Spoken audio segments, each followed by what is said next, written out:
Witam wszystkich serdecznie. Dzisiaj chciałabym Wam zaproponować rozkład dla osób, które są bez kontaktu.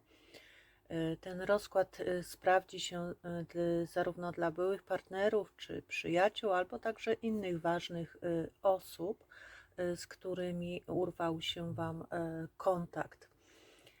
Przyjrzymy się, co dzieje się teraz w życiu tej osoby, co ta osoba czuje względem Was, dlaczego nie ma tego kontaktu, jak można byłoby wznowić ten kontakt. Mamy tutaj podział na dwie grupy. Pierwsza grupa, druga grupa i już wyciągnięte karty Lenormand, które dopowiedzą nam ten rozkład bardziej szczegółowo. Wybierzcie sobie wobec tego jedną grupę, pierwsza grupa i druga grupa, i przechodzimy do czytania. Mamy pierwszą grupę. Te karty odsłonimy sobie na samym końcu. Zobaczmy w takim razie, co dzieje się obecnie w życiu tej osoby.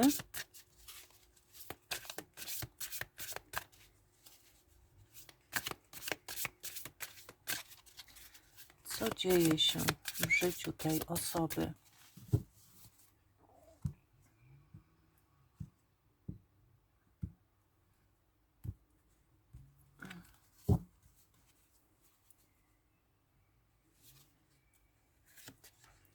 I mamy 5 mieczy.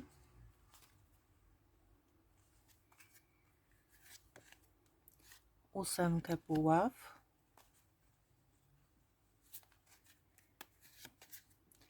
I ósemkę pentakli.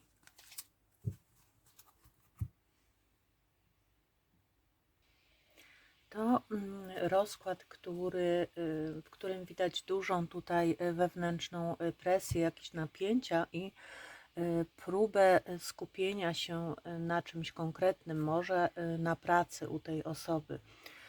Piątka mieczy to wszelkiego rodzaju konflikty, kłótnie lub też taka wewnętrzna walka albo napięcie z kimś. Może ta osoba mieć poczucie, że coś przegrała lub że musi być górą za wszelką cenę. Czasami jest to karta takich toksycznych zachowań, manipulacji albo sytuacji, gdzie ktoś odchodzi z poczuciem pewnej porażki, tak?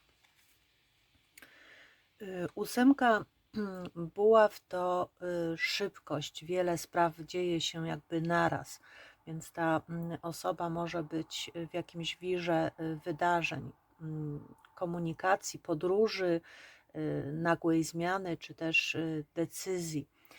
Ale przy tej piątce mieczy może oznaczać, że jest pod wpływem impulsów lub działa emocjonalnie, bez takiego przemyślenia, tak? Ósemka monet to przede wszystkim praca, rutyna, codzienne obowiązki, skupianie się na zadaniach, rozwijaniu czegoś, więc możliwe, że ta osoba ucieka teraz w pracę. Może również próbować coś naprawić, ale w taki sposób bardzo jednostronny, zamknięty, tak? Nie otwiera się na drugą osobę. Więc możliwe, że w tej chwili ta osoba przechodzi jakiś trudny czas, pełen jakichś napięć wewnętrznych, konfliktów być może. Może być ciągnięta w jakieś konflikty z innymi osobami, albo też sama walczy ze sobą, ze swoimi decyzjami. Stara się skupić na działaniu, na pracy, na zadaniach, no ale to może być taka forma ucieczki od emocji czy trudnych relacji. W kontekście relacji ta osoba mogła wejść w konflikt z Wami albo z kimś innym, który zostawił pewien ślad. To karta zwycięstwa z wysoką ceną. Ktoś wygrał, ale tak naprawdę wszyscy coś stracili. Więc ta osoba może czuć żal, frustrację, gniew, ale też upiera się przy swoim, nie dopuszcza nikogo do siebie, zamyka się w takiej dumie lub emocjonalnym chłodzie, tak? Ósemka buław może mówić, że z zewnątrz może wyglądać, że u niej dużo się dzieje, być może życie jakby przyspieszyło, coś się rozkręca, nowe sprawy, zmiany czy jakieś nowe obowiązki. To może też symbolizować pewne napięcie i chaos wewnętrzny, który przykrywa jakby to działanie, tak?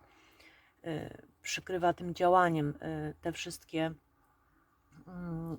nowe sprawy, zmiany i obowiązki, tak? Ósemka monet może mówić właśnie o tym, że ta osoba ucieka w pracę, w naukę, w rutynę, po to, żeby nie czuć emocji, stara się być jakby produktywna, ale to jest pewien mechanizm obronny. Może próbować również naprawić siebie albo budować coś od nowa, niekoniecznie z Wami, ale też niekoniecznie w szczery sposób. Więc ta osoba weszła jakby w emocjonalny konflikt, który nie został jeszcze przepracowany, mimo że z zewnątrz może wydawać się, że ona jest aktywna i skupiona, to tak naprawdę wewnętrznie jest zablokowana, odcięła się emocjonalnie i zmaga się być może z poczuciem winy lub też dumy. Może nawet czuje presję, żeby coś udowodnić sobie albo też innym, tak? Zobaczmy, co ta osoba czuje względem Was. Jakie są uczucia tej osoby względem Was?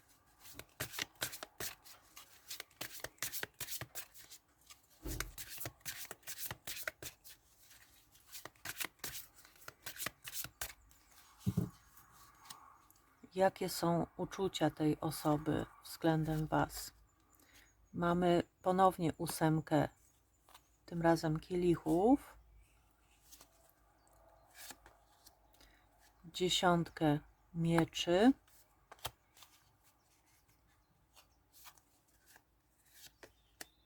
i asa pentakli.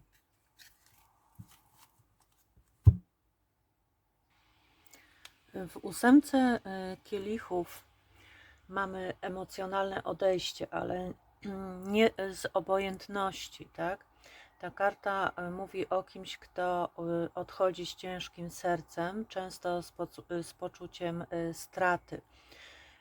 To nie jest odcięcie się bez emocji, ale raczej taka świadoma decyzja, by odejść mimo uczuć, bo coś było niesatysfakcjonujące albo bolesne. Możliwe też, że ta osoba nie potrafiła dać tego, czego potrzebowaliście i nie widziała po prostu innego wyjścia z sytuacji.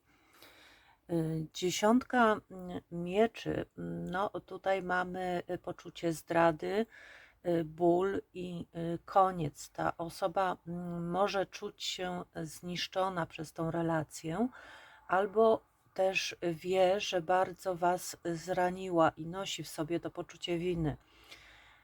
To również karta nieodwracalności, czegoś, co przeszło przez taki punkt krytyczny.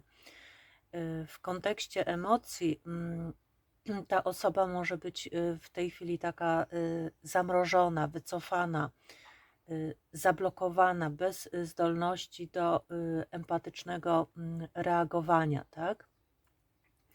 No i mamy zaskoczenie, bo pojawił się tutaj as pentakli, a więc pod spodem jakby tego bólu i odejścia jest tutaj potencjał na nowy początek.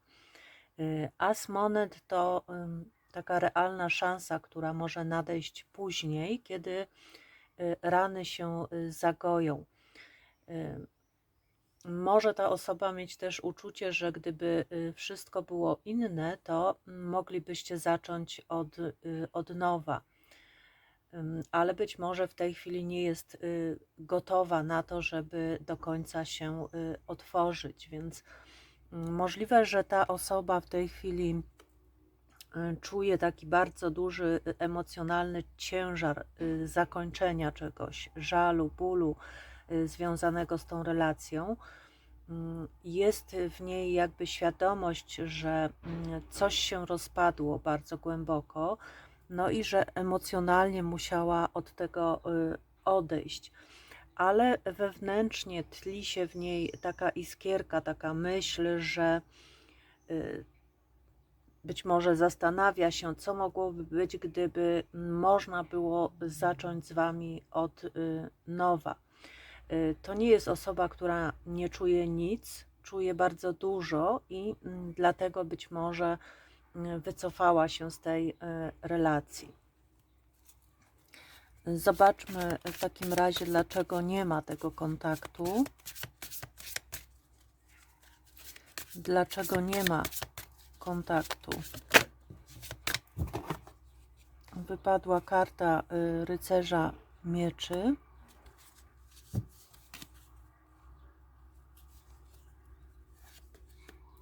Dziesięciu pentakli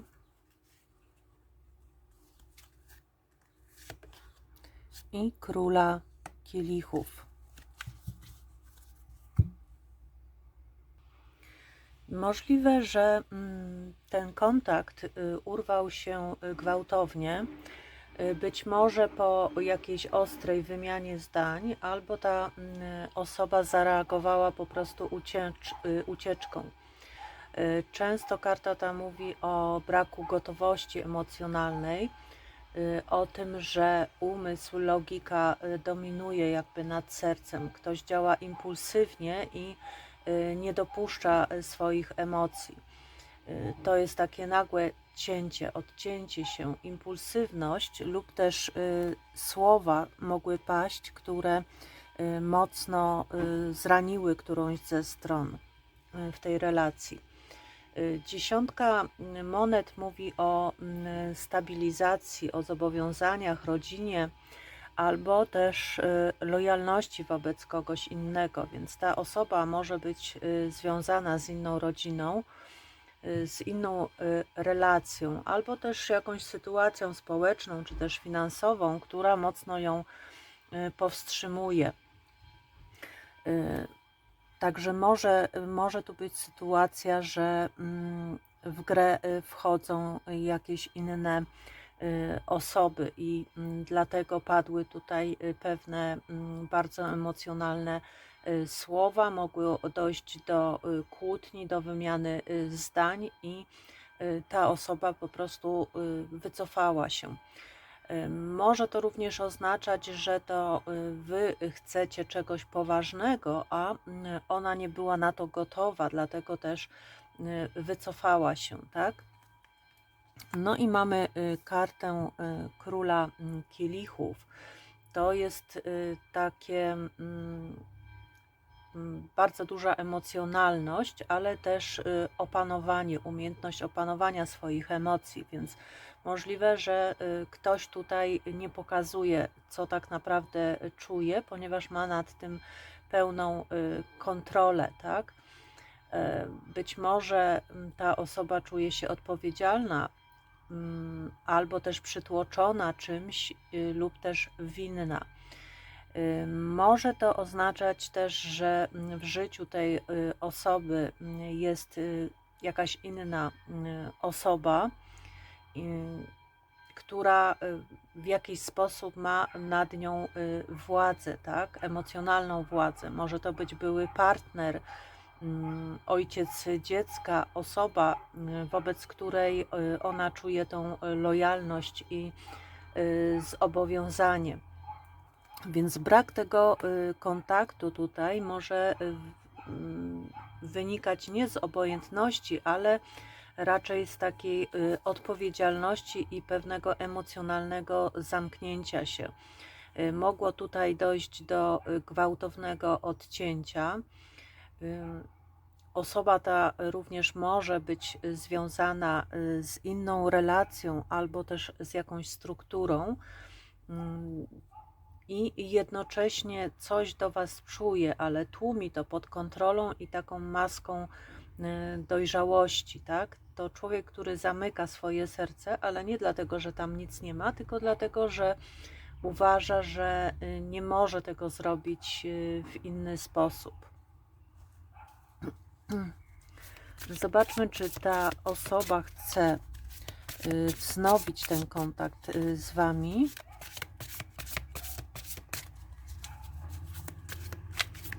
Czy ta osoba chce wznowić kontakt z Wami?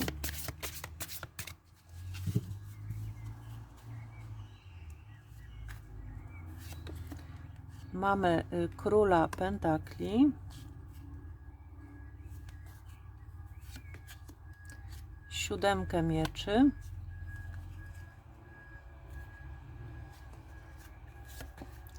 i piątkę buław.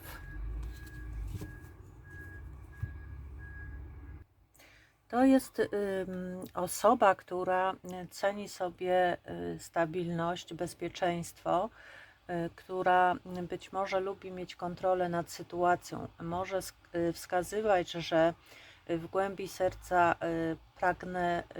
pragnie relacji opartej na zaufaniu i konkretach, ale jednocześnie nie zrobi pierwszego kroku, jeśli nie będzie widziała tej gwarancji stabilności, zaufania lub też jakiejś korzyści emocjonalnej. Może również sugerować, że ta osoba jest w tej chwili skupiona na swojej pracy, na statusie, no albo przyjmuje taką pozycję, że chce mieć jakby święty spokój, tak? No i mamy siódemkę mieczy. To karta przede wszystkim unikania pewnej strategii albo też ucieczki, no czasem wręcz oszustwa, ale tutaj w kontekście relacji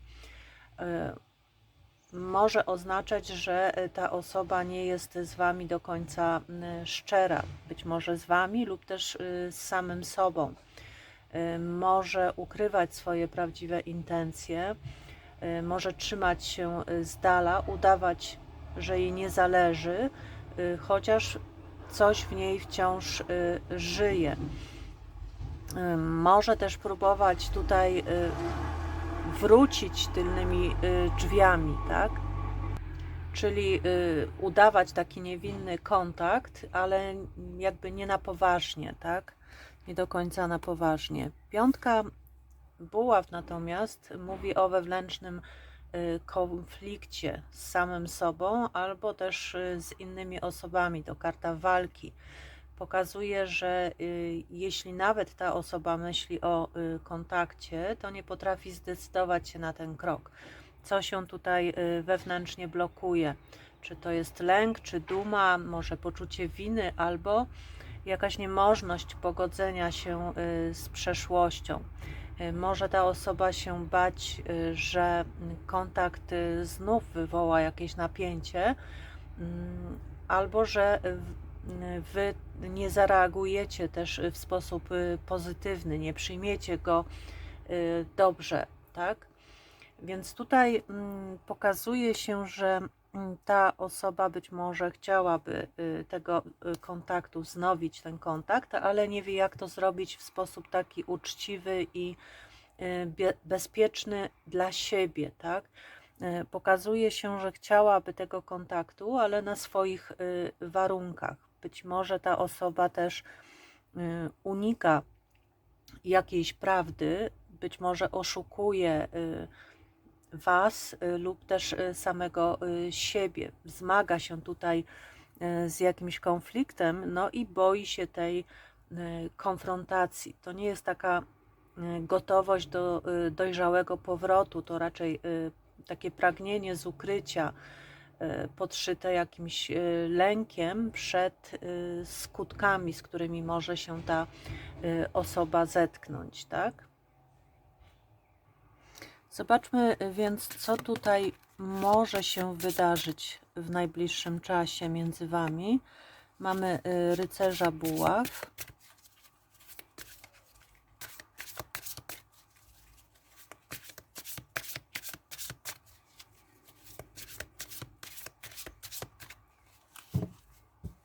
Co może się wydarzyć w najbliższym czasie między Wami?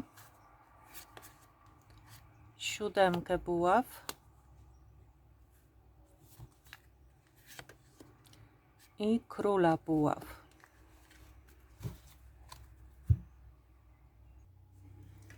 Rycerz buław to może oznaczać jakiś szybki impuls, często oznacza powrót, wiadomość, ktoś może nagle się pojawić, odezwać.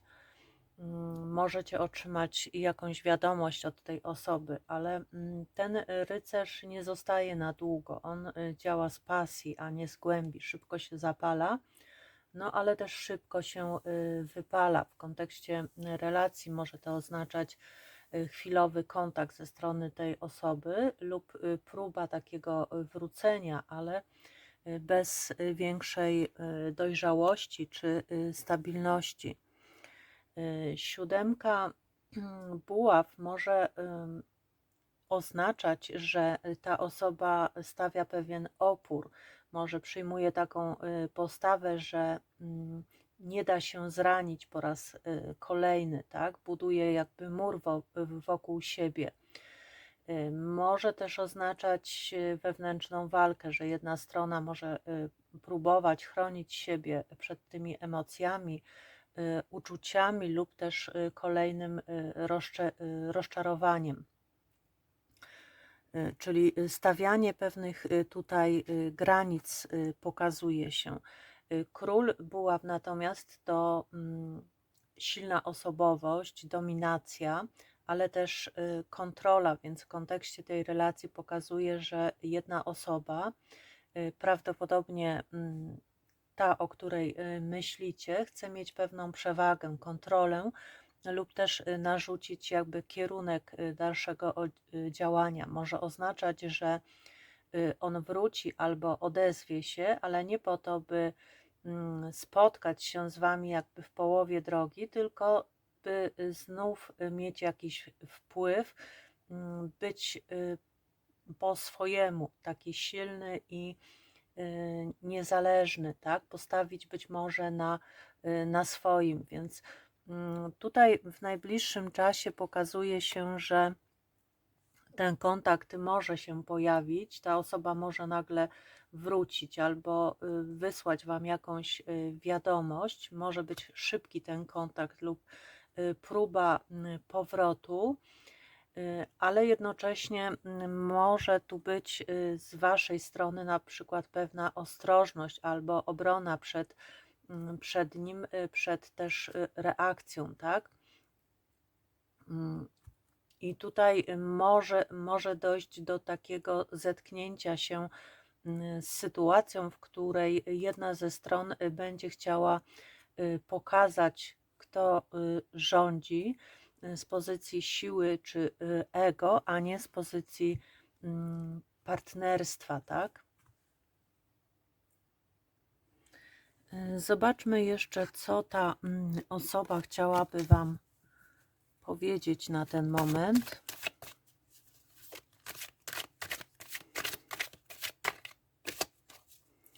Co ta osoba chciałaby Wam powiedzieć na ten moment?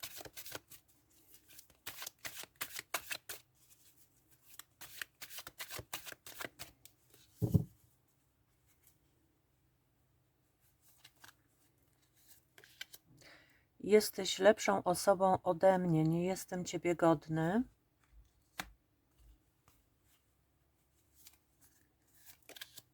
Bycie z dala od Ciebie pozwoliło mi zyskać jasność.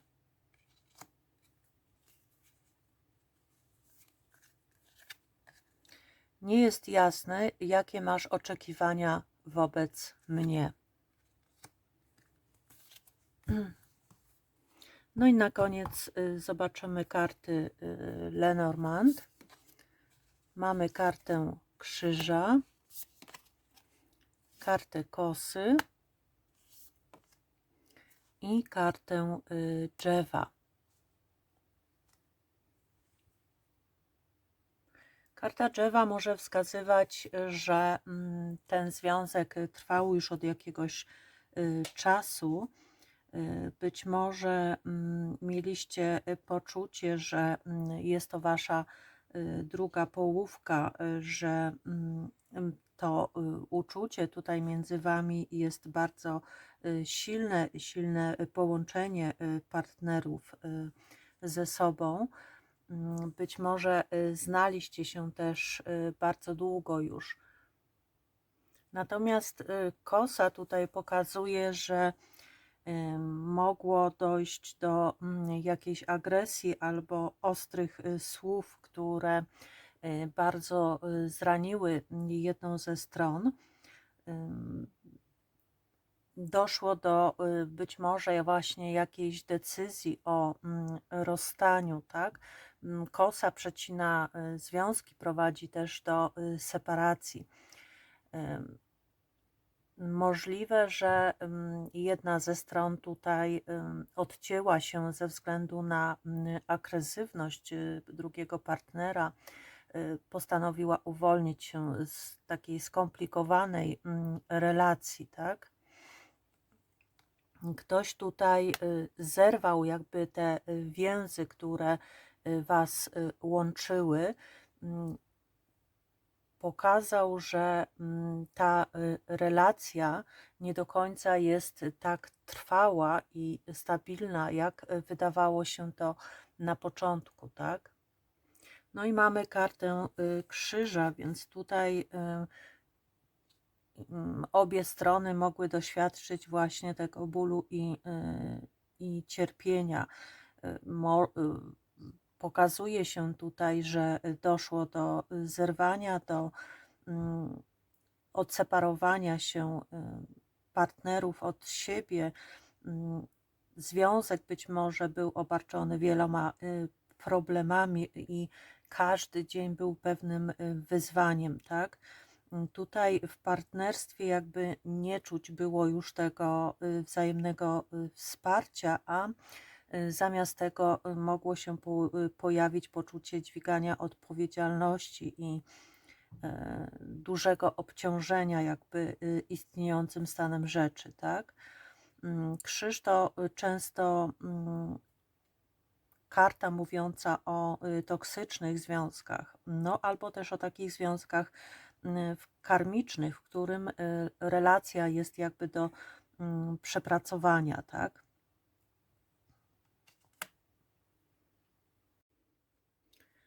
W kontekście tutaj relacji wygląda, że ta relacja ma bardzo silne korzenie, ale jest obecnie zakończona lub gwałtownie przecięta. Brak kontaktu nie jest tu przypadkowy, jest to trudne, bolesne doświadczenie, które ma charakter pewnego ciężaru czy próby. Możliwe, że to rozstanie jest niezbędne, by uzdrowić po prostu siebie lub sytuację, chociaż wiąże się z pewnym cierpieniem. Ta kombinacja kart tutaj sugeruje potrzebę czasu na regenerację po takim traumatycznym cięciu i akceptacji trudnego zdarzenia. Jeśli jest tutaj nadzieja na odnowienie, wymagałoby to długiego procesu wewnętrznego uzdrowienia i pracy nad sobą. To wszystko, co mam dla grupy numer 1. Dziękuję Wam serdecznie i przejdziemy teraz do grupy numer 2.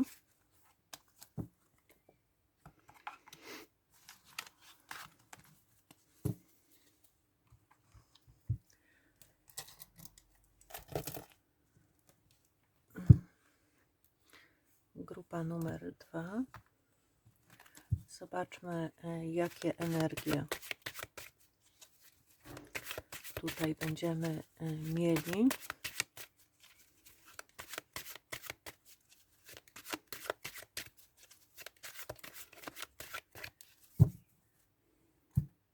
dzieje w życiu tej osoby w tej chwili. Zobaczmy.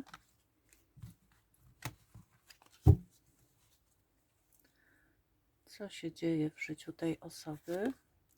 I mamy królową buław, króla kielichów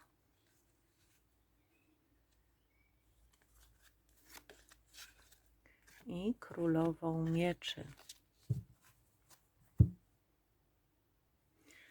Królowa buław może wskazywać, że ta osoba skupia się w tej chwili na swojej niezależności, na swojej sile albo na rozwoju osobistym. Może również oznaczać obecność silnej kobiety w jego życiu, kogoś, kto przyciąga uwagę i może być ważną postacią, na przykład nowa partnerka lub bliska przyjaciółka. Ewentualnie może to być pragnienie odzyskania kontroli nad własnym życiem i pewności siebie po jakimś trudnym czasie. Król kielichów to osoba, która czuje bardzo dużo, ale trzyma to w sobie. To potrzeba zachowania równowagi emocjonalnej. Może wskazywać na terapię, jakąś introspekcję albo dojrzewanie uczuciowe. Bycie takie pomiędzy uczuciem a rozsądkiem. To nie jest w tej chwili czas na działania, ale na takie wewnętrzne przeżycia. Królowa mieczy to symbol dystansu, chłodu, ale też logicznego myślenia i wycofania się emocjonalnego. Może oznaczać osobę, która odcięła się emocjonalnie albo próbuje rozwiązać sprawy poprzez logikę, a nie sercem, emocjami. Może też wskazywać na jakąś osobę, która jest surowa, zdystansowana. Czasem może to być wdowa, rozwiedziona, samotna, lub też sposób działania tej osoby, czyli trzymanie pewnego dystansu, analizowanie zamiast tutaj uczuć. Więc tutaj w życiu tej osoby może być taki trójkąt energii. Z jednej strony mamy pasję i przyciąganie, z drugiej głębokie uczucia, a z trzeciej taka chłodna analiza i odcięcie się. To może oznaczać obecność innych osób, innych ludzi w życiu tej osoby. Możliwe, że w życiu tej osoby są dwie kobiety o przeciwstawnych energiach. Jedna emocjonalnie silna i namiętna, a druga bardziej zimna, logiczna, być może właśnie dominująca. Możliwe, że ta osoba przeżywa teraz silne emocje, ale nie potrafi lub też nie chce ich wyrazić. Balansuje tutaj między sercem a rozumem. Ta osoba może być w takim punkcie, w którym próbuje zrozumieć swoje uczucia, ale nie podejmuje jeszcze żadnych działań. Więc ten brak kontaktu może być taką próbą odcięcia się, żeby zyskać pewną jasność sytuacji. Zobaczmy, co ta osoba czuje względem Was. Co ta osoba czuje względem Was?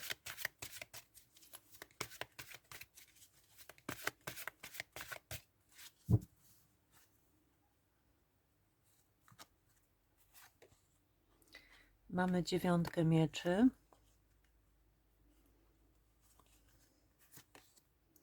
Pazia mieczy.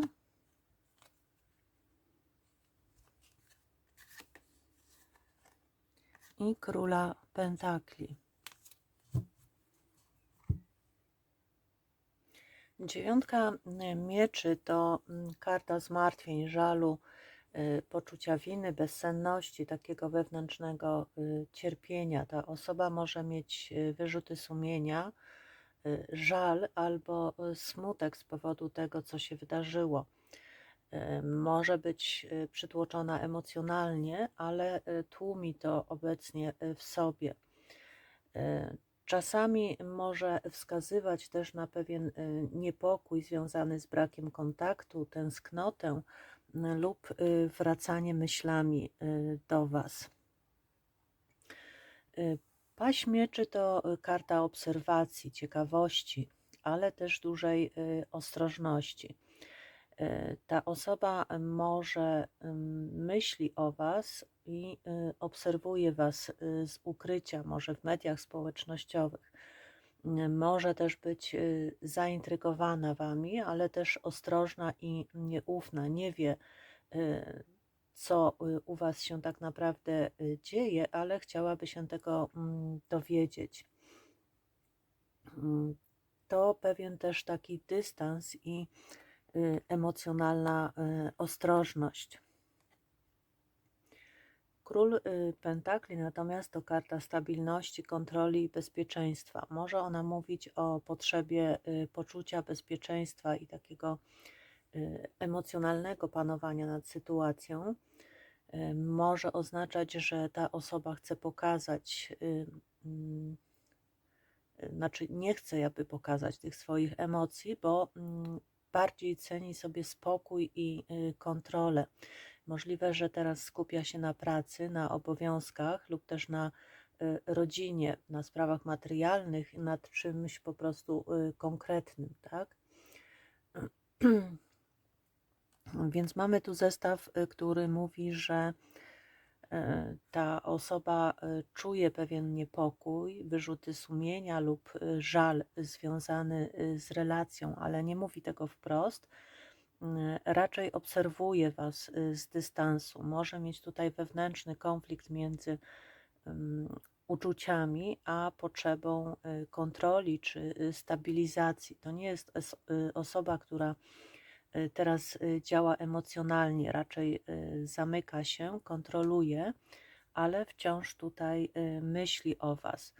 Jeśli czuje coś głębiej, to tego po prostu nie okaże, bo chce sprawiać wrażenie opanowanego i takiej niezależnej bardzo osoby. Zobaczmy, dlaczego nie ma tego kontaktu między Wami.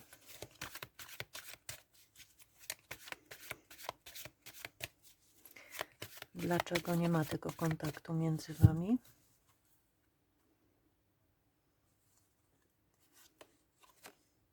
Królowa Pentakli.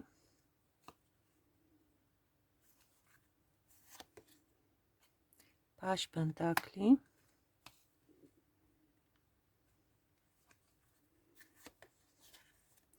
I karta Diabła.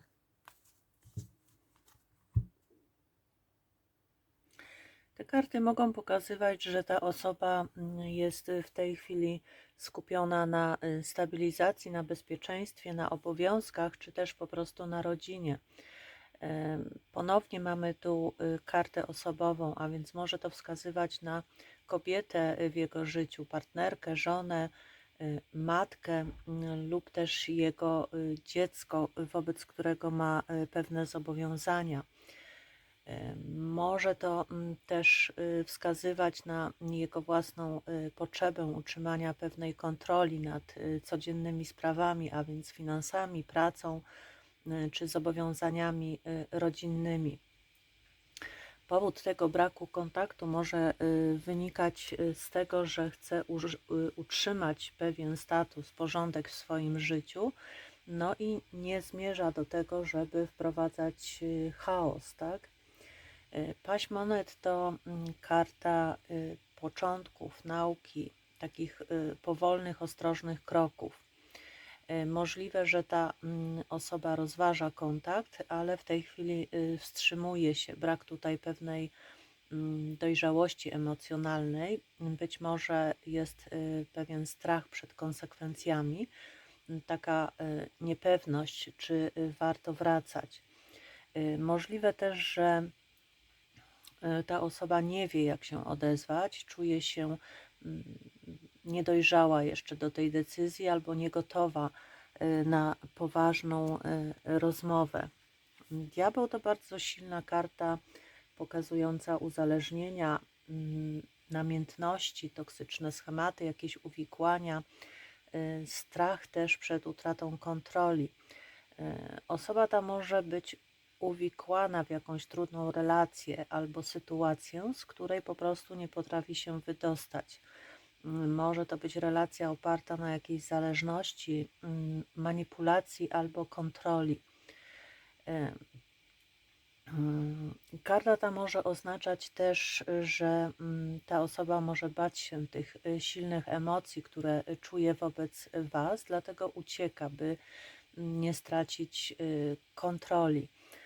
No, może to jeszcze tutaj oznaczać, że odczuwa pewien wstyd albo uzależnienie emocjonalne, które stłumiła, bo są dla niej trudne po prostu do zaakceptowania. Więc tutaj ten brak kontaktu może wynikać z jakichś zobowiązań rodzinnych albo połączeń z innymi osobami, zobowiązań materialnych, pewnej niegotowości jeszcze emocjonalnej i silnego jakiegoś lęku, poczucia uwikłania się w coś, tak? Zależności być może od kogoś. Osoba ta nie czuje się wolna na tyle, żeby się odezwać. Może być w takiej klatce własnych ograniczeń albo też zobowiązań wobec innych osób. Emocje tutaj są, ale one są niewyrażone i są blokowane, bo wywołują strach, wstyd albo poczucie winy, tak? Zobaczmy, czy ta osoba będzie chciała wznowić kontakt z Wami. Czy ta osoba będzie chciała wznowić kontakt z Wami?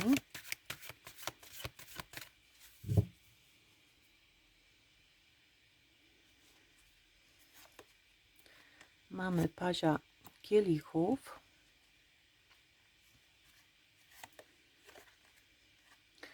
Pazia buław.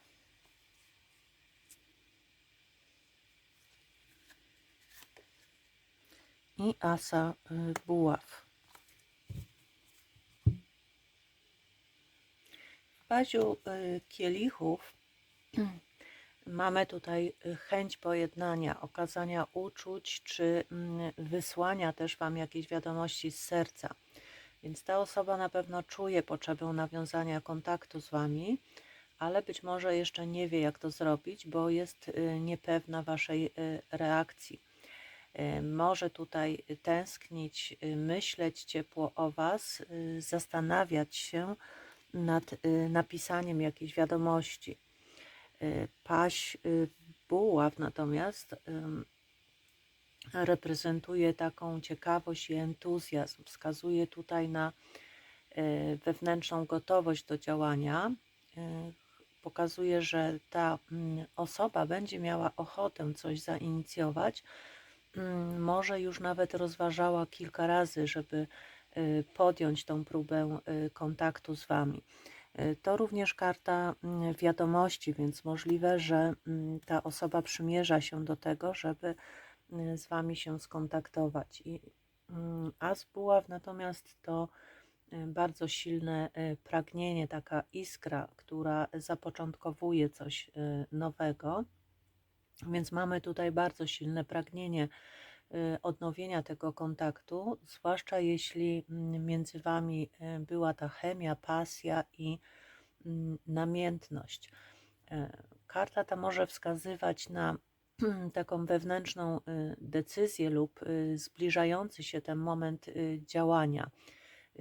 Nawet jeżeli ta osoba jeszcze tego nie zrobiła, to jest jakby coraz bardziej zbliżona do tej myśli, żeby zadziałać i żeby skontaktować się z Wami. Więc ta osoba jak najbardziej chce wznowić z Wami ten kontakt. Czuje tutaj bardzo emocjonalną potrzebę odezwania się do Was. Jest duża ciekawość i taki impuls, entuzjazm i silne pragnienie tego działania. Na razie to jest ta energia początku tych i zamiaru. Potrzebuje ta osoba jakby odwagi albo jakiegoś sygnału, że może zadziałać, że może to zrobić. Zobaczmy, jaki będzie potencjalny wynik w najbliższym czasie. Co tutaj może się wydarzyć między Wami w najbliższym czasie. Jaki będzie potencjalny wynik między Wami. Mamy cesarza.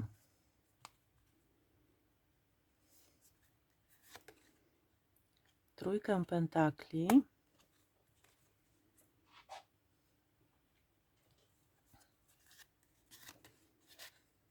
I kartę świata. W najbliższym czasie ta osoba może zdecydować się na konkretny krok, uporządkować jakby swoje emocje i wziąć odpowiedzialność za całą sytuację. Może też oznaczać takie ponowne odzyskanie kontroli nad sytuacją i gotowość do działania w sposób taki bardziej dojrzały, pewny. Trójka monet to karta współpracy, zaangażowania, wspólnego budowania, więc otwiera się tutaj przede wszystkim przestrzeń na pewną rozmowę, na wzajemne zrozumienie i pracę nad tą relacją. Może to oznaczać początek odbudowy zaufania, przywrócenie tego kontaktu na takim poziomie już praktycznym i emocjonalnym. To również znak, że jakby obie strony w tej relacji mogą być gotowe na to, żeby włożyć wysiłek w odbudowę tej relacji. No i mamy kartę świata. To karta pełni, spełnienia, domknięcia pewnego cyklu, dojścia do takiego punktu kulminacyjnego. Może oznaczać pozytywne zakończenie etapu tej ciszy, braku kontaktu i przejścia do nowego rozdziału.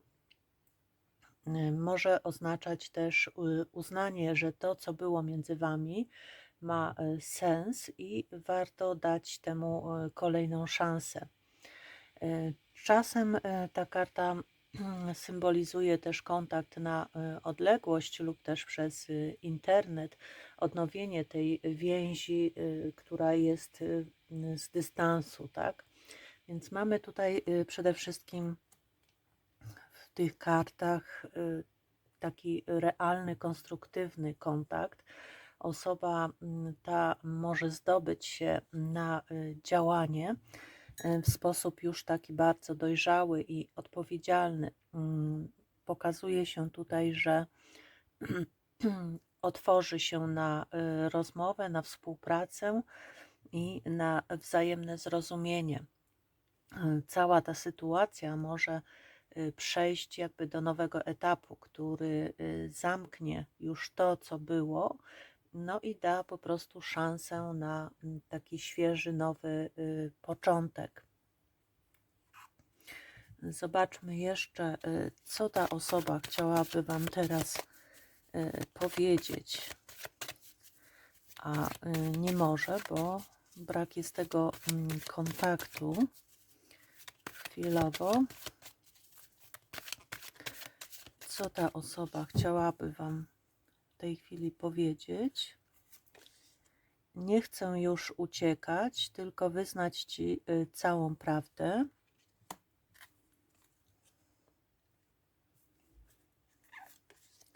Nie jest jasne, jakie masz oczekiwania wobec mnie.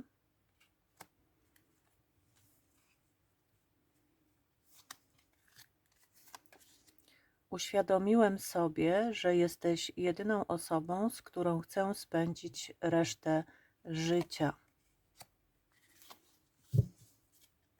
No i na koniec zobaczmy jeszcze karty Lenormand.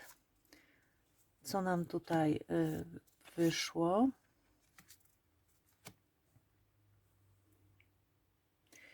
Mamy kartę zakładania masek. Potwierdza jakby, że ta osoba nie pokazuje swoich prawdziwych emocji. Być może ukrywa tęsknotę, niepokój, czy też takie wewnętrzne poruszenie. Może nosić maskę osoby obojętnej, opanowanej, no ale pod spodem tutaj jest potrzeba tego kontaktu i emocje, tak? To też może być znak, że Wy możecie nie znać jakby całej prawdy o jego sytuacji lub motywach, że coś jeszcze być może jest ukryte. Kotwica to symbol stabilizacji, wytrwałości, zakorzenienia się, ale też takiego utknięcia w czymś. Pokazuje, że ta relacja ma głębsze zakorzenienie, jakby nie jest przelotna ani przypadkowa. Ta osoba może być przywiązana do przeszłości, do jakichś zobowiązań lub też emocjonalnych schematów, ale to też sygnał wytrwałości, tak, że mimo braku tego kontaktu ta więź między Wami istnieje na takim głębszym poziomie, tak. No i mamy kartę studni. To karta takiej głębi emocjonalnej, potrzeby jakby sięgnięcia w głąb siebie, wsłuchania się w intuicję, poszukiwania źródła, więc wskazuje tutaj na takie głębokie, ale niewyrażone emocje tej osoby. Jakby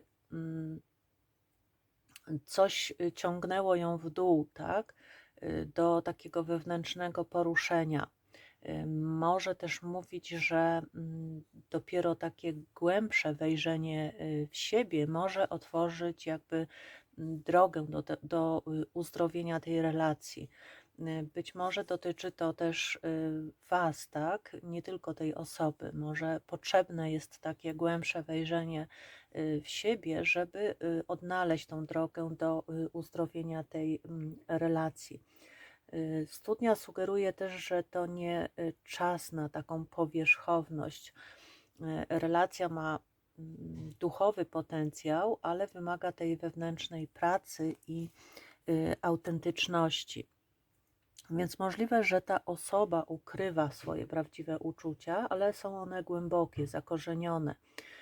Może wyglądać na kogoś zimnego, czy też zdystansowanego, ale wewnętrznie czuje, myśli i pragnie tego kontaktu z Wami. Ta relacja może mieć tutaj taki głębszy wymiar duchowy, czy też emocjonalny, ale jakby potrzebuje odkrycia tej prawdy, cierpliwości dużej i autentyczności, tak? To wszystko, co mam dla grupy numer 2, dla Was. Dziękuję Wam serdecznie. Jeżeli te czytania z Wami rezonowało, to dajcie proszę znać w komentarzach. Dziękuję Wam serdecznie za wysłuchanie i do zobaczenia.